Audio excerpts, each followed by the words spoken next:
우리 오늘부터 사도행전 말씀을 같이 공부하는 시간을 갖겠습니다. 사도행전 1장 1절부터 14절까지 봉독하겠습니다. 사도행전 1장 1절부터 14절까지 말씀입니다. 사도행전 1장 1절부터 14절까지 우리 한 절씩 교독하겠습니다. 데오빌로여, 내가 먼저 쓴 글에는 무릇 예수께서 행하시며 가르치시기를 시작하신부터 그가 택하신 사도들에게 성령으로 명하시고 승천하신 날까지의 일을 기록하였노라. 그가 고난받으신 후에 또한 그들에게 확실한 많은 증거로 친히 살아계심을 나타내사 40일 동안 그들에게 보이시며 하나님 나라의 일을 말씀하시니라. 사도와 함께 모이사 그들에게 분부하여 이르시되 예루살렘을 떠나지 말고 내게서 들은 바 아버지께서 약속하신 것을 기다리라. 요한은 물로 세례를 베풀었으나 너희는 몇 날이 못되어 성령으로 세례를 받으리라 하셨느니라. 그들이 모였을 때에 예수께 여쭈어 이르되 주께서 이스라엘 나라를 회복하심이 이때니까 하니 이르시되 때와 시기는 아버지께서 자기의 권한에 두셨으니 너희가 알 바 아니요 오직 성령이 너희에게 임하시면 너희가 권능을 받고 예루살렘과 온 유대와 사마리아와 땅끝까지 이르러 내 증인이 되리라 하시니라. 이 말씀을 마치시고 그들이 보는데 올려져 가시니 구름이 그를 가리어 보이지 않게 하더라. 올라가실 때에 제자들이 자세히 하늘을 쳐다보고 있는데 흰옷 입은 두 사람이 그들 곁에 서서 이르되 갈릴리 사람들아 어찌하여 서서 하늘을 쳐다보느냐. 너희 가운데서 하늘로 올려지신 이 예수는 하늘로 가심을 본 그대로 오시리라 하였느니라. 제자들이 감람원이라 하는 산으로부터 예루살렘에 돌아오니 이 산은 예루살렘에서 가까워 안식일에 가기 알맞은 길이라. 들어가 그들이 유하는 다락방으로 올라가니 베드로, 요한, 야고보, 안드레와 빌립, 도마와 바돌로메, 마테와 및 알페오의 아들 야고보, 셀롯인 시몬, 야고보의 아들인 유다가 거기 있어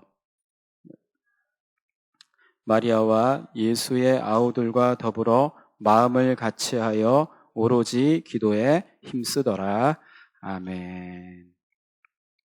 오늘부터 말씀드린 대로 사도행전을 같이 공부를 하게 됩니다. 조금 공부하는 마음으로 말씀을 보셨으면 좋겠다 싶습니다. 이제 누가복음 사도행전 하면서 이제 예전부터 하던 농담이 그거죠. 누가복음을 누가 썼습니까? 누가가 썼다. 이제 하죠. 누가복음을 누가가 썼고 사도행전도 저자가 누가입니다. 누가가 이제 신약 성경에 두 책을 썼는데 누가복음과 사도행전 이제 두 책을 썼습니다. 1장 1절을 보시면 데오빌로여, 내가 먼저 쓴 글에는 이렇게 돼 있죠. 먼저 쓴 글이 뭘 얘기하는 걸까요? 누가복음을 얘기하는 것입니다. 그리고 나중 쓴 글이 이제 우리가 살펴볼 사도행전입니다. 앞으로 살펴볼 사도행전이 나중 쓴 글이라고 할 수 있습니다. 누가복음, 사도행전. 원래는 이 두 누가복음과 사도행전이 한 책의 1권, 2권처럼 여겨지던 책인데 이제 복음서가 이렇게 하면서 꼭 다른 책처럼 여겨졌는데 두 개가 붙어 있다라고 생각을 하시면 되고, 앞으로 이제 사도행전을 보시면 아시겠지만 누가복음하고 연결된 부분들이 굉장히 많이 있습니다. 사도행전이 이제 나중 쓴 글인데 먼저 쓴 글, 사도행전의 내용이 뭐냐? 1절, 2절을 다시 한번 읽어볼까요? 우리 1절, 2절 같이 읽습니다. 시작.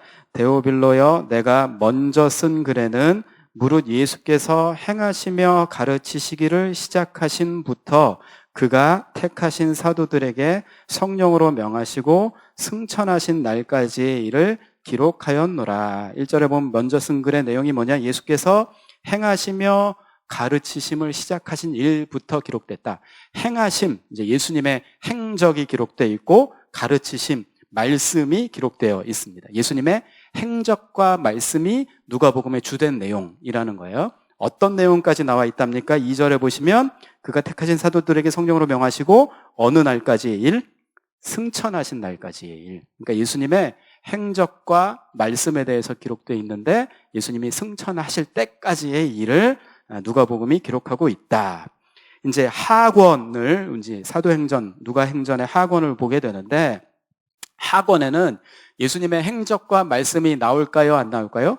나올 수가 없죠. 승천하셨기 때문에 나올 수가 없습니다만 여러분 예수님의 행적과 말씀은 안 나오는데 예수님의 일은 계속 이어집니까? 끊깁니까? 예수님의 일은 계속 이어집니다. 누구를 통해서?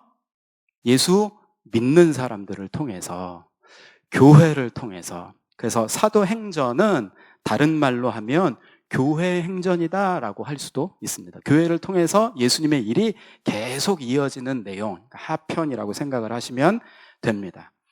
3절에 보시면 예수님이 승천하시기 전에 제자들하고 같이 시간을 보내셨대요. 며칠 동안 그들에게 보이시며 이렇게 되어 있습니까?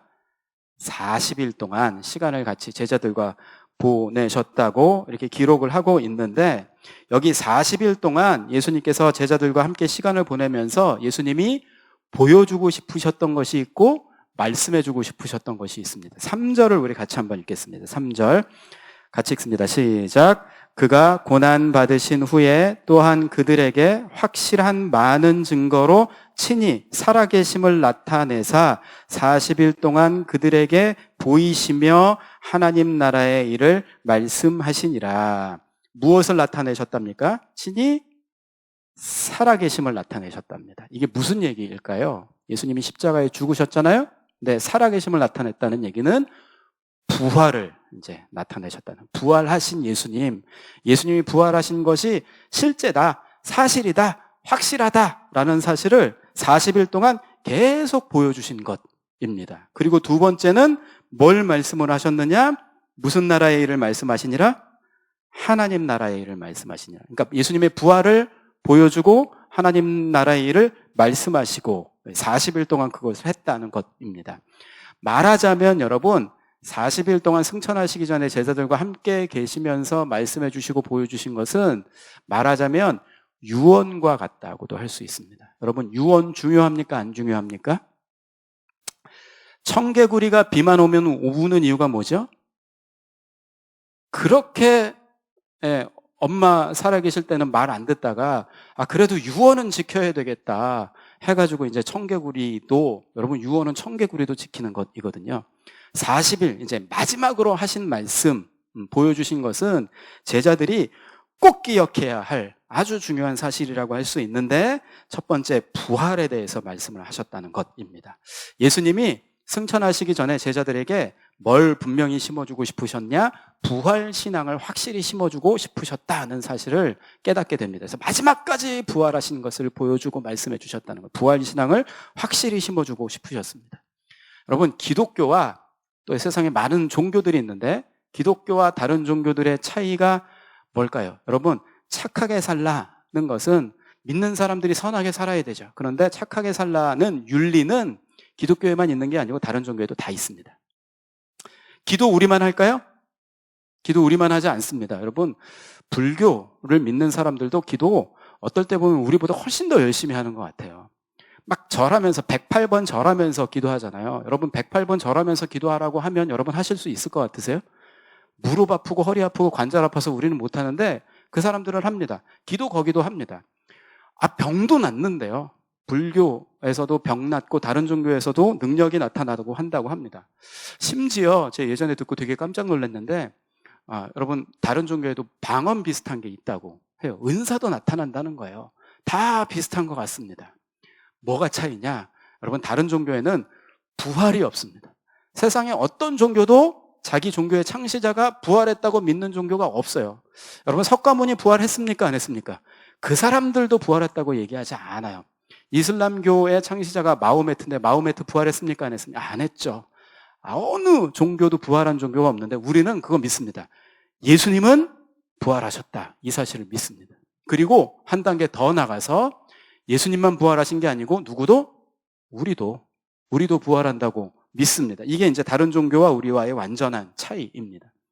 부활을 믿으면 그냥 교리로만 믿는 것이 아니고 사는 방식이 완전히 달라집니다. 여러분 부활 믿으면 우리 삶 가운데 우리가 진짜 부활 믿으면 어떤 변화가 일어날까요? 일단은 죽음이 안 무서워지죠. 아예 안 무섭지는 않습니다. 여러분, 죽음이 안 무서운 사람이 어디 있겠어요?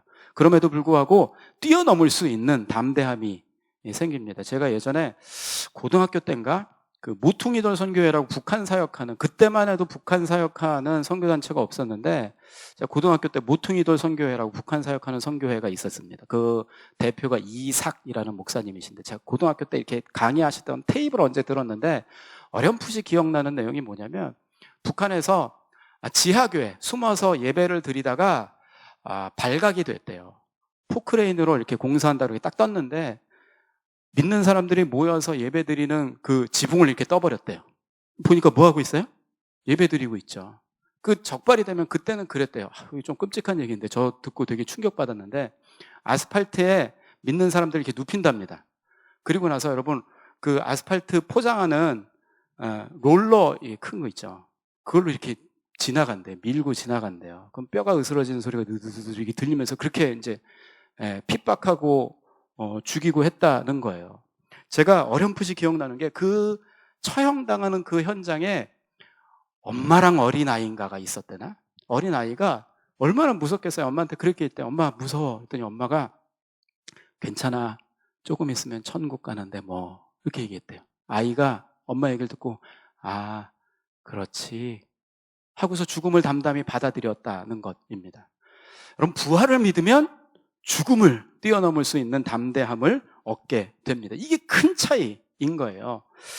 부활신앙으로 산다는 것은 단지 죽은 다음에 부활만을 믿는 것이 아니고, 여러분, 부활신앙은 그 부활의 능력을 지금 땡겨서 쓰는 것입니다. 그래서 이 땅 가운데 절망할 일이 많이 있는데 소망이 있는 거예요. 다른 사람들은 죽겠다, 이제 더 이상 살 수 없다라고 하는데 우리는 은혜 가운데 살아갑니다. 왜? 부활이 있으니까. 그 부활의 은혜를 지금 땡겨서 쓸 수 있다는 것이죠. 부활을 믿는 성도들은 여러분, 이 땅의 안락함과 편안함을 추구하지 않습니다. 요즘에 그런 얘기 많이 쓰거든요. 여러분, 욜로 들어보셨어요? 욜로? 욜로가 무슨 뜻이냐면 인생 한 번 사는 거다, 이런 뜻입니다. 무슨 의미일까요? 여러분, 인생 한 번 산다 하면 어떻게 살고 싶으실 것 같으세요? 이 땅이 전부다, 한 번 사는 인생인데 뭐. 그러면요, 여러분, 이 욜로가 어떤 의미로 쓰이냐면, 어차피 한 번 사는 인생 먹고 마시고 마음껏 놀면서 즐기면서 살자라는 의미로 쓰입니다. 근데 부활을 믿는 우리들은 어떡하죠? 여러분, 이 사도행전 계속 보시면 신자들이, 성도들이 고난당합니다. 고난을 막 참아요. 그냥 즐기지 뭐 하는 게 아니고 고난을 견디고 이기고 순교까지 합니다. 왜? 부활을 믿기 때문에. 한 번 살면, 여러분, 이 땅이 전부라면 막 많이 가지려고 하겠죠? 근데 막 나눠주고 베풀고 고난을 자처하기도 하고 희생하고 핍박당하기도 하고 그렇습니다. 부활을 믿기 때문에 삶의 방식이 완전히 달라집니다. 부활 신앙으로 살아가라라는 사실을 예수님이 끝까지 말씀을 해주시려고 했던 것입니다. 근데 이제 여러분, 이거 잃어버리면요, 우리가 더 많이 갖기 위해서 신앙을 이용하거든요. 이걸 타락했다고 합니다. 타락은 부활을 잃어버린 것입니다. 이 땅에서 즐기면서 살려고 신앙을 이용하기 시작하면 그 신앙은 타락이라고 할 수 있죠. 부활을 믿으면 반대로 살죠. 예수님이 끝까지 부활 신앙에 대해서 말씀을 해주시기를 원하셨고, 또 두 번째로 뭐였다고요? 3절 끝부분에 하나님 나라의 일을 말씀하시니라. 이 하나님 나라의 일은 약간 막연합니다. 좀 폭이 넓은 의미라 이 하나님 나라의 일이 무엇인가에 대해서 자세하게 이해하기 위해서 누가복음 24장 46절에서 48절을 볼 필요가 있습니다. 여러분, 가능하면 성경을 펴시면 좋고, 일단 자막은 나갑니다만, 여러분, 누가복음 다시 돌아올 거니까요. 24장 46절에서 48절을 한번 보실까요? 24장 46절에서 48절을 같이 한번 읽겠습니다. 시작. 또 이르시되 이같이 그리스도가 고난을 받고 제3일에 죽은 자 가운데서 살아날 것과 또 그의 이름으로 죄사함을 받게 하는 회개가 예루살렘에서 시작하여 모든 족속에게 전파될 것이 기록되었으니 너희는 이 모든 일의 증인이라. 이렇게 되어 있는데, 여러분, 46절은 부활신앙에 대한 내용, 3절에 나온 부활신앙의 내용이라고 생각을 하시면 되고요. 죽은 자 가운데서 살아나실 것. 47절을 하나님 나라의 일이라고 생각을 하시면 되는데, 하나님 나라의 일은 구체적으로 뭐랍니까? 그의 이름으로. 그의 이름이 누구의 이름이죠? 예수의 이름으로 죄 사함을 받게 하는 회개가 하나님 나라의 일이 예루살렘에만 머무는 것이 아니고 어디까지? 모든 족속에게 전파되는 것이 하나님 나라의 일이라는 거예요. 죄 사함을 얻게 되는, 예수의 이름, 죄 사함을 얻게 되는 이 복음의 회개의 이 복음이 모든 족속에게까지 전파될 것이 하나님 나라의 일이라는 것이죠. 그런데 이 일에 제자들의 역할이 있답니다. 48절을 다시 한번 읽겠습니다. 시작. 너희는 이 모든 일의 증인이라. 복음이, 죄사함을 얻게 하는 회개의 복음이 모든 족속에게 전파되어야 되는데 제자들이 이 일의 증인의 역할을 감당해야 한다. 이게 하나님 나라의 일이라는 것입니다. 여러분, 우리가 제자들이죠.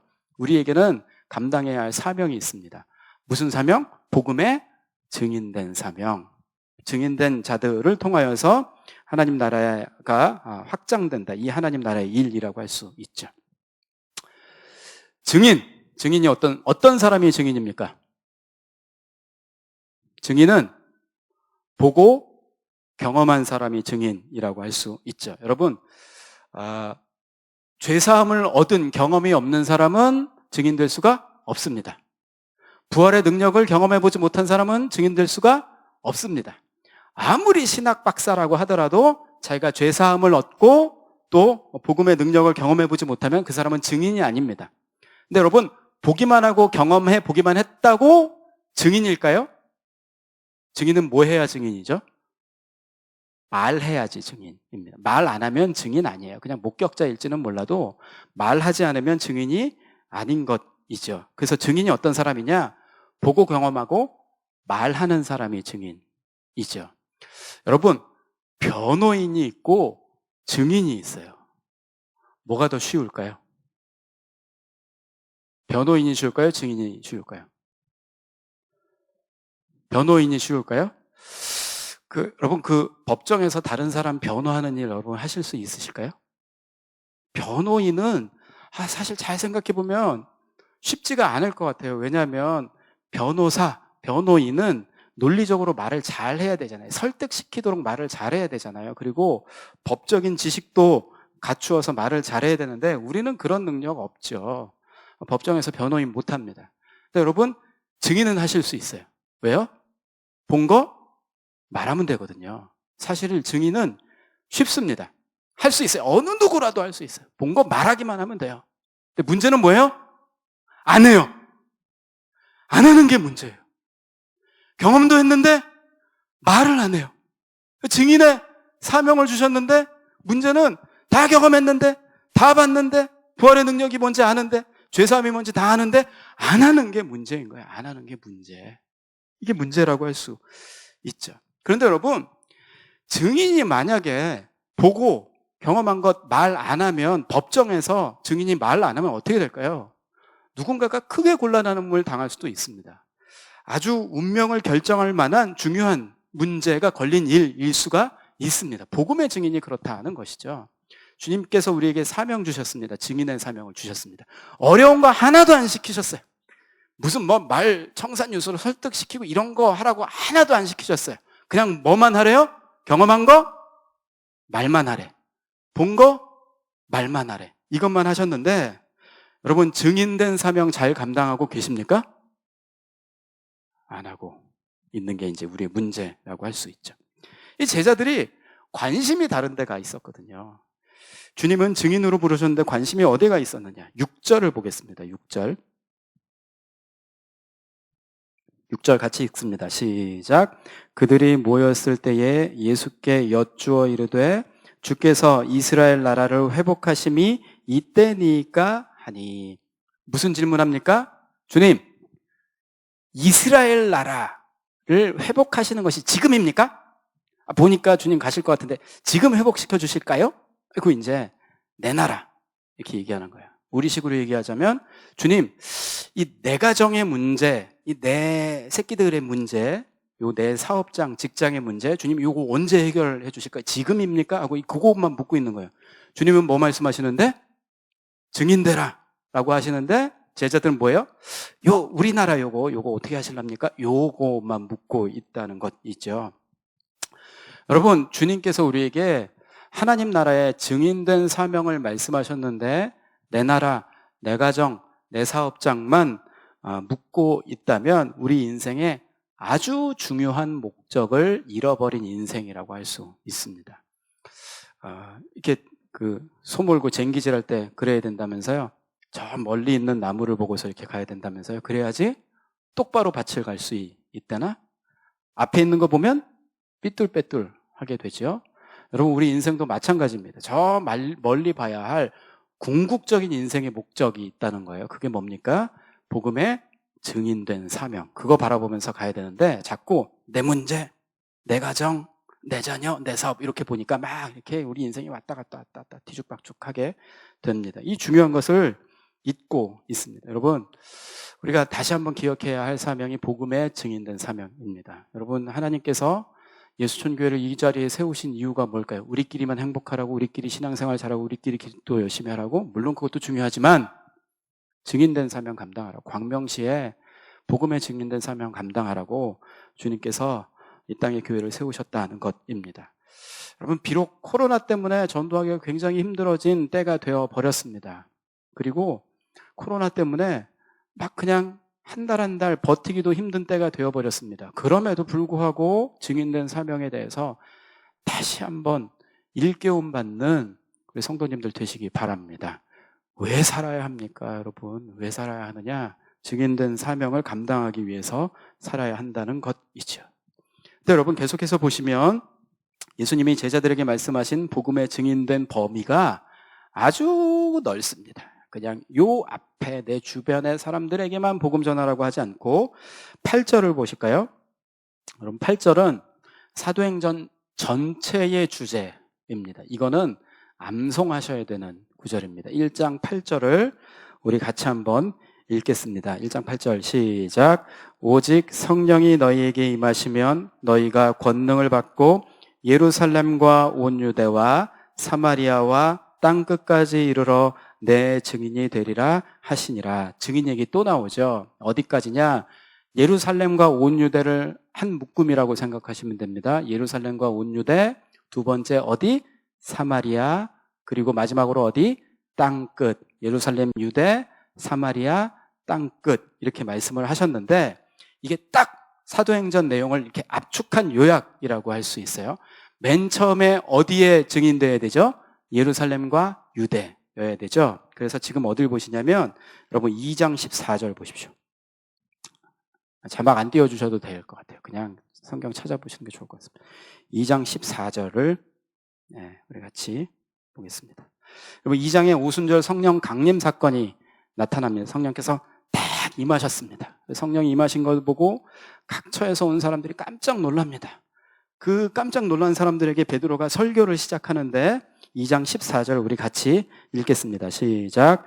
베드로가 11사도와 함께 서서 소리를 높여 이르되 유대인들과 예루살렘에 사는 모든 사람들아 이 일을 너희로 알게 할 것이니 내 말에 귀를 기울이라. 내 말에 귀를 기울이라 하면서 복음을 쫙 전하는데 누구들아 들으라고? 유대인들과 예루살렘에 사는 사람들아. 1장 8절을 다시 한번 기억하시면 너희가 권능을 받고 예루살렘과 온 유대와 증인되라고 하셨잖아요. 이제 2장에서부터 예루살렘, 유대에 증인된 복음이 전해지는 일들이 2장부터 시작을 합니다. 어디까지 예루살렘에 복음 전하는 일이 기록되어 있냐면 7장까지. 2장에서 7장까지가 한 덩어리예요. 여러분 2장부터 7장까지 막 교회가 부흥을 하거든요. 예루살렘 교회가 부흥을 하는데 딱 예루살렘까지예요. 그 밖으로 하나도 안 넘어가요. 딱 예루살렘 유대까지. 그 안에서만 막 부흥을 합니다. 근데 밖으로 안 넘어가요. 어디 가서 넘어가느냐? 8장을 보시면 이렇게 막 부흥하고 능력도 나타나고 은혜도 충만하고 막 찬송하고 그러는데 자기 울타리 안에서만 막 이렇게 그런 거예요. 근데 주님의 목적이 사마리아 땅끝까지 있잖아요. 근데 예루살렘에만 머물러 있으니까 주님이 하나님께서 이게 흩으십니다. 어떻게 흩으시느냐? 8장 1절을 한번 볼까요? 8장 1절을 우리 같이 읽습니다. 8장 1절 같이 읽습니다. 시작. 사울은 그가 죽임당함을 마땅히 여기더라. 그날에 예루살렘에 있는 교회에 큰 박해가 있어 사도 외에는 다 유대와 사마리아 모든 땅으로 흩어지니라. 성도들이 예루살렘에서 막 찬양하고 예배하고 능력도 나타나고 좋았는데 이제는 뭐 때문에? 박해 때문에 막 핍박이 있으니까 어쩔 수 없이 어디까지 흩어졌대요? 사마리아까지 흩어졌대요. 가서 여러분 사마리아까지 가서 어쩔 수 없이 담겨 있는 게 복음이니까 복음을 전할 수밖에 없죠. 그래서 사마리아에 복음을 전하는 얘기가 8장 4절에 나옵니다. 8장 4절 5절 4절 5절 같이 읽습니다. 시작. 그 흩어진 사람들이 두루 다니며 복음의 말씀을 전할새 빌립이 사마리아 성에 내려가 그리스도를 백성에게 전파하니 8장에 와서 드디어 예루살렘과 온 유대와 사마리아의 복음이 전해지기 시작을 하죠. 사마리아까지 전해지는 내용이 12장까지 나오고 어디가 남았어요? 땅끝이 남았죠. 여러분 땅끝은 이방 지역을 얘기하는데 어디서부터 시작되느냐? 13장에 보면 13장 1절에 한 교회 이름이 나오죠. 13장 1절 맨 앞에 무슨 교회? 안디옥 교회가 굉장히 놀라운 교회입니다. 여러분 이 교회가 이방 선교의 출발점이 되거든요. 이 안디옥 교회에서 첫 선교사를 파송을 합니다. 그게 누구냐? 바나바와 사울을 이방 선교, 그러니까 땅끝 이방인에게 선교가 처음으로 시작이 됩니다. 바울이 어디까지 가느냐? 맨 마지막에 어디까지 가냐면 여러분 맨 뒤로 갈 겁니다. 28장을 보십시오. 28장 16절 28장 16절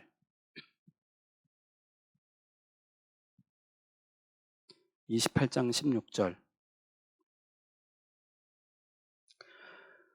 우리가 어디에 들어가니? 로마에 들어가니. 이 당시에는 로마가 땅끝이라고 생각을 했어요. 그러니까 이제 땅끝까지 드디어 간 겁니다. 근데 우리라고 돼 있죠. 누가 갔는데? 바울이 갔는데 왜 우리일까요? 우리는 나를 포함한 거잖아요. 그러니까 누구도 같이 간 것 같아요? 이것은 누가 자신도 바울과 함께 로마로 간 것 같습니다. 우리가 로마에 들어가니 로마 들어가서 뭐 했느냐? 28장 23절입니다. 28장 23절 같이 읽습니다. 시작. 그들이 날짜를 정하고 그가 유숙하는 집에 많이 오니 바울이 아침부터 저녁까지 강론하여 하나님 나라를 증언하고 모세의 율법과 선지자의 말을 가지고 예수에 대하여 권하더라. 뭐를 증언하고? 하나님 나라를 증언하고 성경을 가지고 누구에 대하여 권하더라? 예수에 관하여 전하더라. 하나님 나라를 로마에까지 가서 이제 땅 끝까지 복음의 증인들이라 이 말씀대로 예루살렘과 온 유대와 사마리아와 땅 끝까지 이렇게 다 복음이 편만하게 증거되는 것이 사도행전의 전체 내용이라고 할 수 있습니다. 그래서 1장 8절이 사도행전 전체의 요약이에요. 주제라고 할 수 있죠. 그런데 여러분 이 당시에 예수님 제자들의 수준을 한번 생각을 해보세요. 땅 끝까지 복음을 전할 능력이 있는 사람들이었습니까? 없죠. 근데 어떻게 이렇게 할 수 있었을까요? 성령 받아서.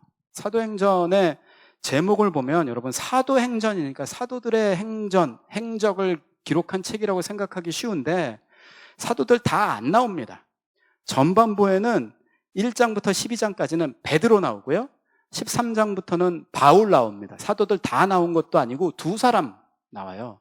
그리고 사도들만 나오냐면 아니죠. 집사들 얘기도 나옵니다. 그러니까 이제 사도들의 행적을 얘기하는 책이 아니더라고요. 사도들의 행적이 아니라 성령 이야기입니다. 성령이 임하시면 하면서 이제 되죠.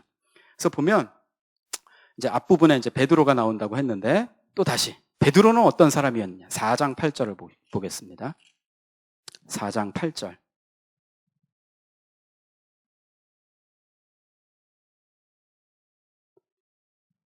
4장 8절을 우리 같이 읽습니다. 시작.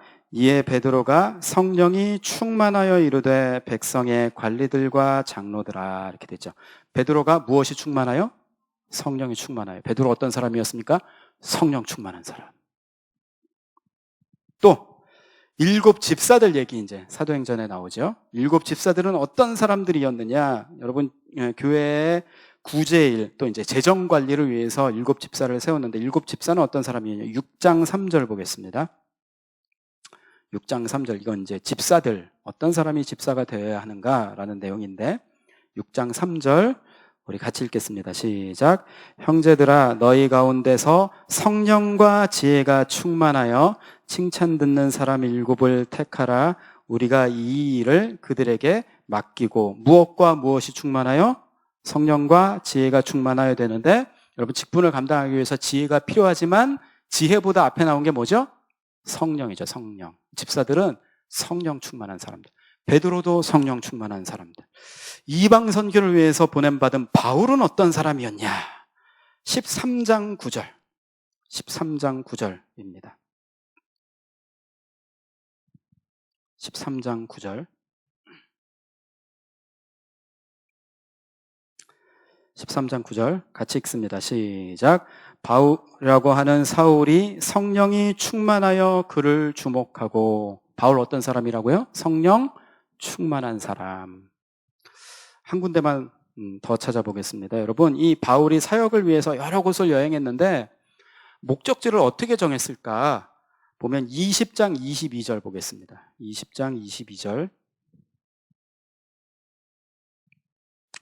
20장 22절.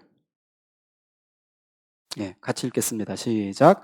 보라, 이제 나는 성령에 매여 예루살렘으로 가는데 거기서 무슨 일을 당할는지 알지 못하노라. 무엇에 매여 간다고요?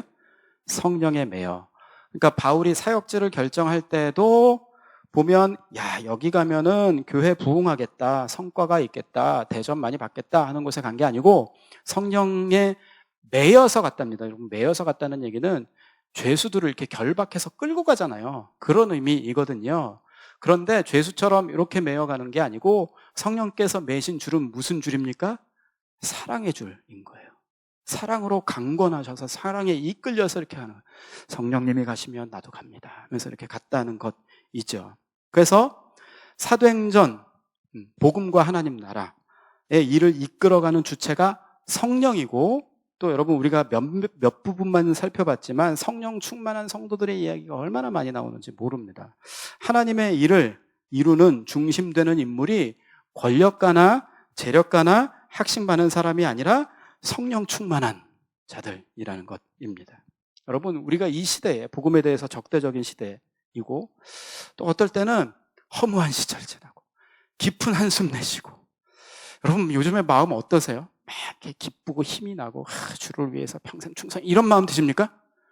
아니면 지치고 힘없고 길도 잘 모르겠고 두렵고 막막하고 그렇지 않으십니까?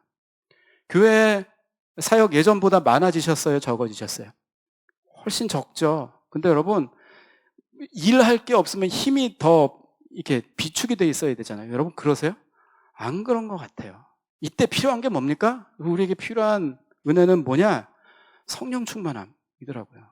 우리에게 문제가 뭐냐? 성령이 없는 것이 문제입니다. 다시 1장으로 돌아와서 주님이 성령 주신다고 약속하셨거든요. 근데 성령을 어떻게 주신다고 하셨냐면 1장 5절을 보겠습니다. 1장 5절 우리 같이 읽겠습니다. 시작. 요한은 물로 세례를 베풀었으나 너희는 몇 날이 못되어 성령으로 세례를 받으리라 하셨느니라. 성령으로 무엇을 받으리라? 세례를 받으리라. 여러분, 여기서 세례를 받으리라 라고 돼 있는 게 원래는 무슨 뜻이냐면 물에 잠기다라는 뜻입니다. 그러니까 성령으로 세례 받는다는 얘기는 무슨 뜻이죠? 성령에 잠기는 것을 얘기합니다. 그러니까 주님이, 하나님께서 성령을 주시는데 그냥 찔끔 목마름 겨우 목마르다, 그런데 그냥 한 모금 물 주듯이 이 정도만 주는 것이 아니고, 한 컵만큼 주는 것이 아니고 얼만큼 주신다고요? 잠길 정도로 성령을 충만히 주신다고 약속을 이미 하셨어요. 충만히 주신다고 약속을 하셨음에도 불구하고 여러분, 우리가 성령에 목마르면서 살아가는 것은 뭐가 문제가 있는 거죠. 성령 충만함을 회복해야 하는데, 그럼 마지막으로 성령의 세례, 성령의 잠기일 정도의 성령의 은혜를 받을 수 있는 비결이 뭐냐? 그 비결도 오늘 사도행전 1장에 말씀을 해주고 계십니다. 여러분 12절 1장 12절 보시면요, 제자들이 예루살렘으로 돌아왔대요. 감남산에서 예수님이 승천하시는 것을 봤거든요. 그러면서 예루살렘으로 돌아왔습니다. 별로 안 멀어요. 성지순례 가보셨죠? 감남산 이렇게 보면 이제 보일 정도인데, 그래서 이제 돌아왔습니다. 돌아와서 보시면 13절에 보시면 들어가 그들이 유하는 다락방으로 올라갔다. 이제 우리가 잘 익숙한 대로 누구의 다락방? 마가의 다락방. 예, 올라가서 이제 이 사람들이 있었는데 모여서 뭐 했느냐? 14절 읽겠습니다. 14절 같이 읽겠습니다. 시작. 여자들과 예수의 어머니 마리아와 예수의 아우들과 더불어 마음을 같이하여 오로지 기도에 힘쓰더라 라고 되어 있습니다. 여러분, 기도에 힘쓰더라, 여기서 힘쓰다라는 말은 부지런하다, 끈기 있다 라는 말입니다. 기도하는데 어떻게 기도했다고요? 부지런히 기도했다고요. 기도하는데 어떻게 기도했다고요?